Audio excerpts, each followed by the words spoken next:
नमस्कार, मी भाऊ तोरसेकर. तुम्ही बघत आहात प्रतिपक्ष. मित्रांनो, 12 वर्षापूर्वी दिल्लीत एक मोठं आंदोलन झालं होतं. 12-13 वर्षापूर्वी लोकपाल आंदोलन. अण्णा हजारे यांचा चेहरा वापरून एका बिलंदर माणसाने ते आंदोलन उभं केलं. अगदी माध्यमांना पैसे चारून, दिल्लीतल्या माध्यमांना पैसे खायला घालून त्या आंदोलनाला लाईव्ह प्रोग्राम बनवला आणि जो दबदबा निर्माण केला. त्यानंतर अण्णा हजारेच नव्हे तर किरण बेदी वगैरे वगैरे, शांतिभूषण असे ज्यांना सोबत घेतले होते त्यांना सुद्धा खड्यासारखे बाजूला करून आम आदमी पक्ष नावाचा पक्ष स्थापन केला आणि दिल्लीचं मुख्यमंत्रीपद मिळवलं. आणि आपण कसे कट्टर इमानदार आहोत असं एक नाटक उभं केलं. त्याची लक्तर आता अगदी न्यायालयाच्या वेशीवर निघायला लागलेली आहे.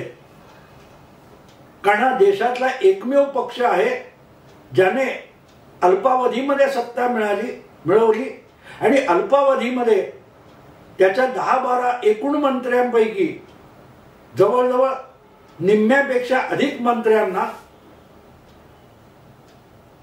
खोटे नाटे गुन्हे करणं, भ्रष्टाचार करणं, पैसे खाणं, महिलांवर अत्याचार करणं अशा गुन्ह्यासाठी राजीनामा देऊन पळ काढावा लागला किंवा तुरुंगात बसावं लागले.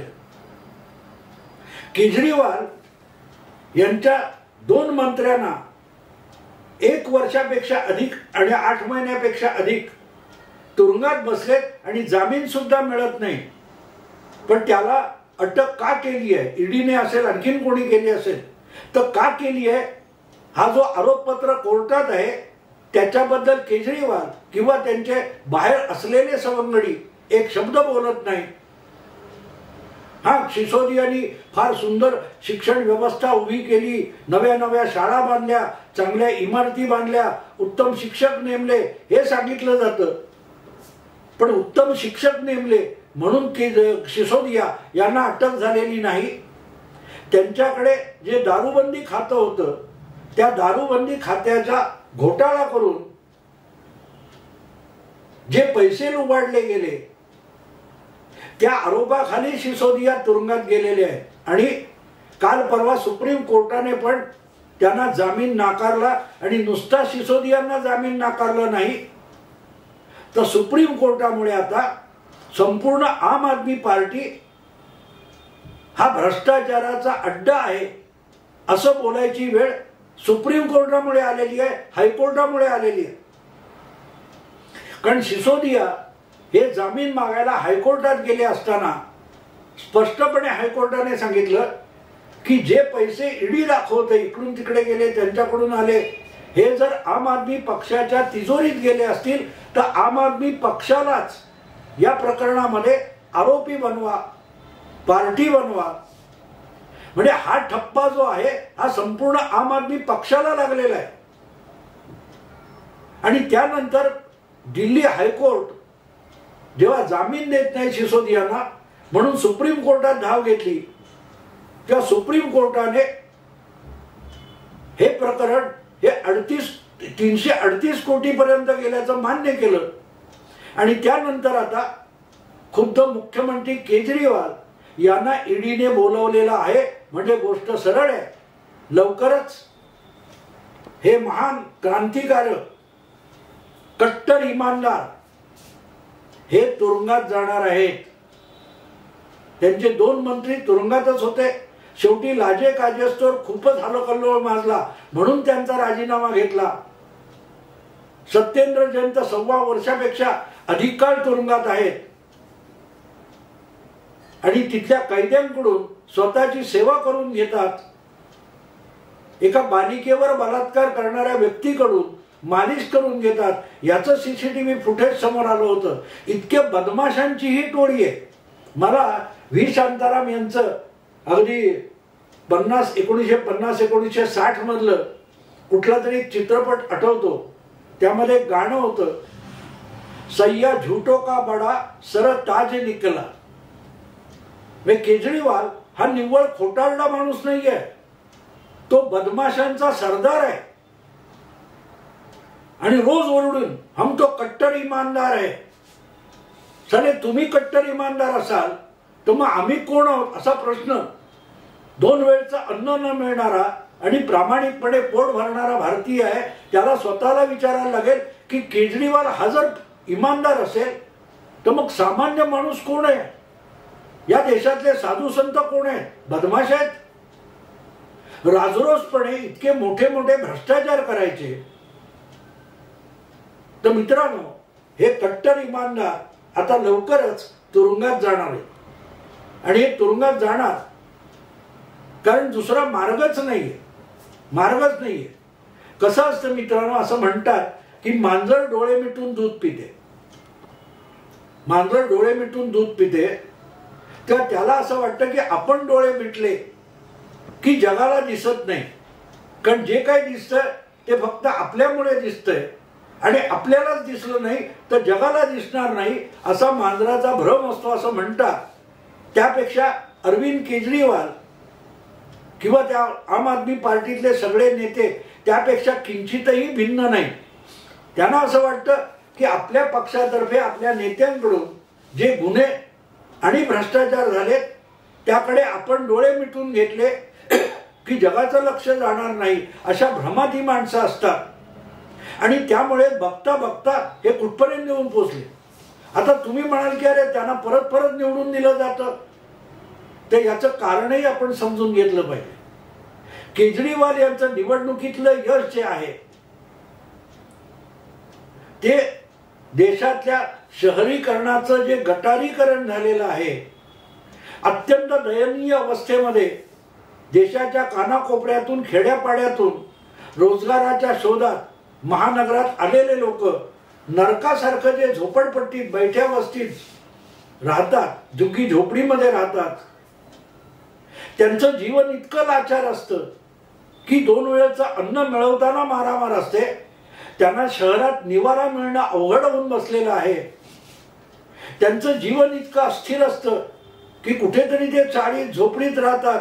ती अनधिकृत असते, ती कधीही पाडली जाऊ शकते कायद्यानुसार, कारण ती बेकायदा बांधकाम असतं.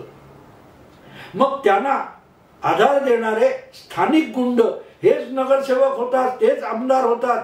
आणि मग त्यांच्या मेहरबानीवर जगणारा तो जो स्थानिक गरीब माणूस असतो त्याच्या लाचारीचा फायदा घेऊन हे लोक नगरसेवक आणि आमदार होतात. मग त्यांच्या तोंडावर काहीतरी फेकावं, कुत्र्याच्या तोंडावर हाडूक किंवा बिस्कुट टाकावं.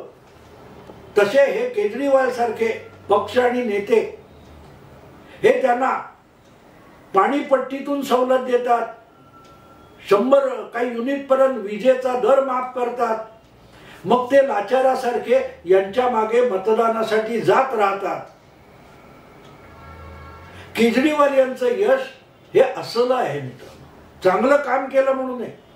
दिल्ली सारख्या जवळपास 2 कोटी लोकसंख्येमध्ये 1 कोटी लोकसंख्या ही इतक्या दरिद्रावस्थेमध्ये राहत असते की ज्यांना विजेचे 200 रुपये जरी महिन्याला 300 रुपये कमी झाले तरी फार उपकार झाल्यासारखं वाटतं. आणि मग ते केजरीवालच्या पक्षाची गुलामी पत्करतात आणि म्हणाल तितक्या वेळ त्यांना मतं देतात. आणि मग त्यांच्या गरिबीचा, लाचारीचा फायदा घेऊन हे असले बदमाशांचे बदमाश सरताज तयार होतात, राजे बनतात, मुख्यमंत्री बनतात. वाईट वाटतं मित्रांनो, पण आपल्याकडच्या लोकशाहीची ही अशी विटंबना राजरोसपणे चालू आहे. हे असे झोपडी दादाच पुढच्या काळात राजकीय नेते होत गेले. म्हणूनच लोकशाही धोक्यात आलेली आहे. लोकशाही मोदींनी धोक्यात आणलेली नाही. अशा प्रकारे ज्या पक्षांचा नको तितका विस्तार झाला, कायदे मोडण्यापासून संरक्षण देणाऱ्या राजकीय पक्षांचा जो विस्तार आहे त्यातून कायद्याचं राज्य डबघाईला जातं. आणि कायद्याचं राज्य डबघाईला घालवण्यावर जे लोक निवडणुका जिंकतात ते अधिकाधिक कायदा आणि कायद्याचं राज्य खिळखिळं करून टाकतात. त्याला आम आदमी पार्टी म्हणतात. ते तुमच्या तोंडावर काहीतरी टाकतात आणि मलई काढून घेऊन जातात. आता गंमत लक्षात घ्या, ज्या दारू घोटाळा म्हणतात त्याच्यात काय, दारूवर मिळणारा अबकारी कर हे कुठल्याही राज्य सरकारचं एक मोठं उत्पन्नाचं साधन असतं. त्यामध्ये मूलभूत बदल करून त्याची मक्तेदारी काही लोकांना द्यायची असा धोरणाचा बदल केजरीवालनी दिल्लीमध्ये केला होता. त्यातून हा घोटाळा झालेला आहे आणि त्याचा गवगवा झाल्यानंतर तडकाफडकी ते धोरण बदलून परत जुनं धोरण लावण्यात आलं. जर केजरीवाल यांना इतका आत्मविश्वास होता की आपण घेतलेली भूमिका ही प्रामाणिक आहे आणि योग्य आहे, तर धोरण मूळ पदाकडे नेण्याची गरज नव्हती. जुनं धोरण परत एकदा नव्याने लागू करण्याची गरज नव्हती. पण केजरीवालांनी ते केलं.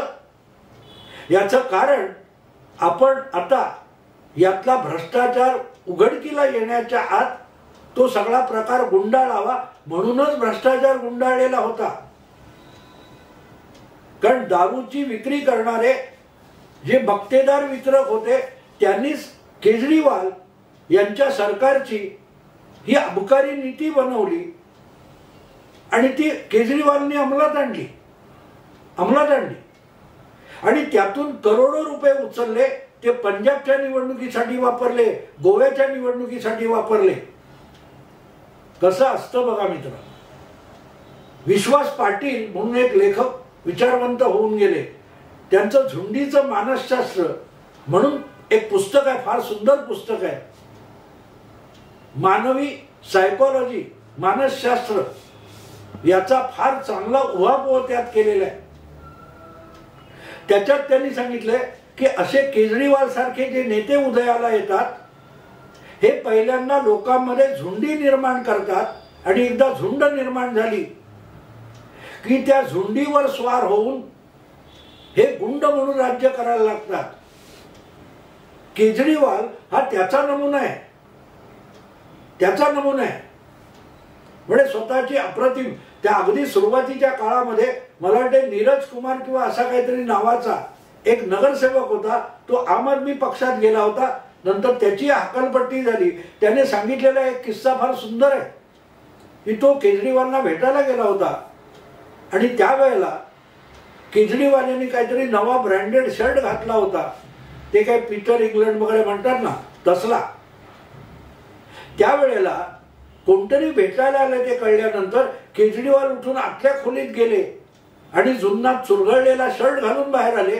त्या नीरज कुमारने विचारलं हे काय. त्यामुळे लोकांसमोर हे असे साधे कपडे घातले पाहिजेत तर आपली उदात्त चित्र, साधू असल्याचं चित्र उभं राहतं. इतका ढोंगी माणूस आहे.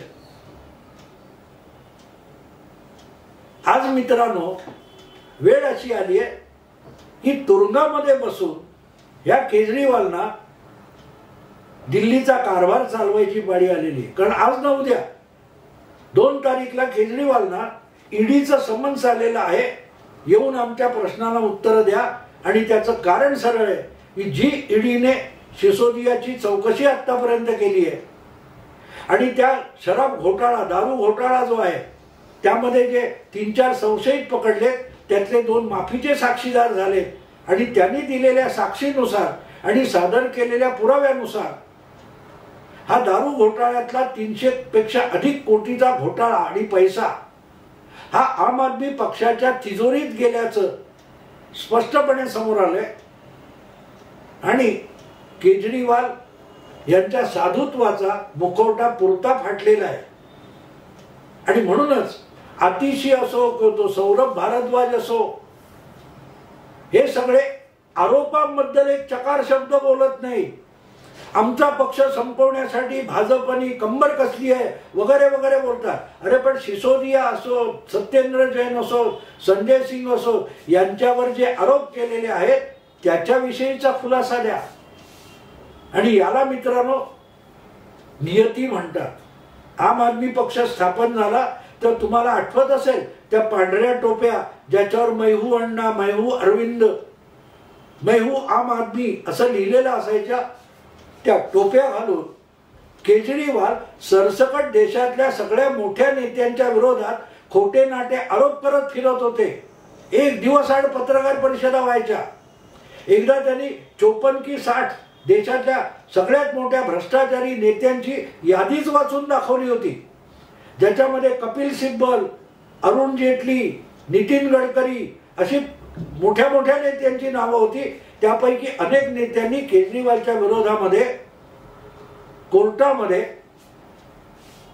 खटले दाखल केले होते. त्यानंतर लोटांगण घालून त्यांना कोर्टात माफीपत्र लिहून दिली केजरीवाल. पण त्यांच्यावर ज्या प्रकारचे आरोप, बिनपुराव्याचे आरोप केजरीवाल करत होते, तेव्हा आम आदमी पक्ष किती जोरात होता की आम्ही सोडून सगळे राजकारणी भ्रष्ट. आज त्याच सगळ्या काँग्रेस, लालू यांच्या मांडीला मांडी लावून इंडी आघाडीमध्ये केजरीवाल जाऊन बसलेले.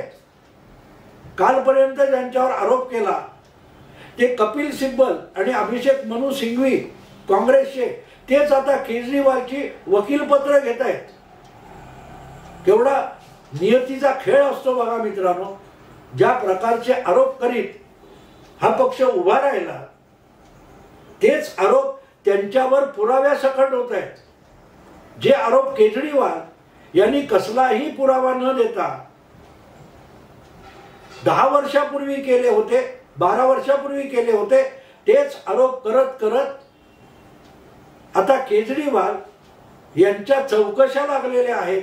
आणि त्या चौकशा या बिनपुराव्याच्या नाहीत, कारण त्या चौकशीतून ज्या गोष्टी पुढे आल्या, जे पुरावे समोर आले, त्याच्या कुठलाही खुलासा आम आदमी पक्षाचा एकही नेता देऊ शकत नाहीये, केजरीवाल पण देऊ शकत नाहीये.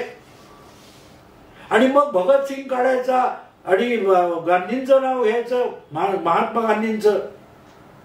बघा, तुरुंगात जायला भगतसिंग घाबरला नव्हता, आमचा संजय सिंग पण तुरुंगात जायला घाबरत नाही, सिसोदिया तुरुंगात जायला घाबरत नाही. अरे विषय तुरुंगात जाण्याचा नाहीये, तुमच्यावर आरोप कसला आहे. ब्रिटिश सरकार उलथून पाडण्याचा आरोप भगतसिंग यांच्यावर होता. दारू घोटाळ्यातले पैसे खाणं असा आरोप भगतसिंगवर नव्हता. आणि म्हणून त्या आरोपासाठी तुरुंगात जावं लागलं आणि फासावर लटकायला लागलं तरी मला अभिमान वाटेल असं भगतसिंग म्हणाला होता. पण ते आरोप अंगावर घेण्याची हिंमत होती, आरोप झिडकारले नाही. भगतसिंग सिसोदिया यांच्यामध्ये भगतसिंग संजय सिंग, भगतसिंग केजरीवाल यांच्यामध्ये एक मूलभूत फरक आहे.